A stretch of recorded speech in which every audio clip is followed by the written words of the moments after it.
মহানবী সাল্লাল্লাহু আলাইহি সাল্লাম বলেন, আল্লাহ ৭ শ্রেণীর মানুষকে হাসরের দিন তার আরশের ছায়ায় স্থান দিবেন, যেই দিন তার ছায়া ছাড়া অন্য কোনো ছায়া থাকবে না। ১. ন্যায়পরায়ণ বাদশা।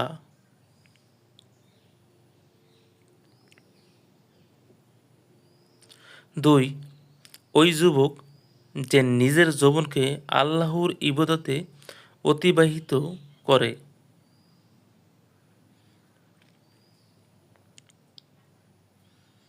৩.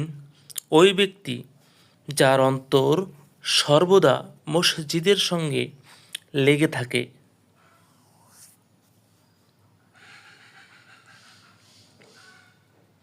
৪. আর ওই দুই ব্যক্তি যারা পরস্পরকে আল্লাহর সন্তুষ্টির জন্য ভালোবাসে, উভয়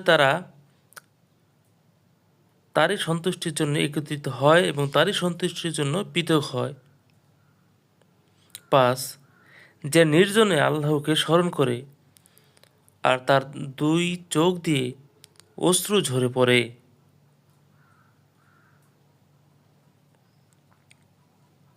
৬.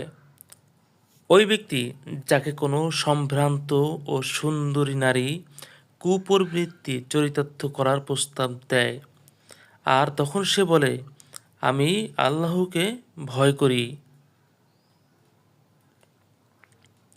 ৭. ওই ব্যক্তি যে এমন গোপনতার সঙ্গে দান সদকা করে, তার বাঁ হাতও জানে না তার ডান হাত কি দান করে। বুখারী হাদিস নং ১৭৪, মুসলিম হাদিস নং ১৭১২।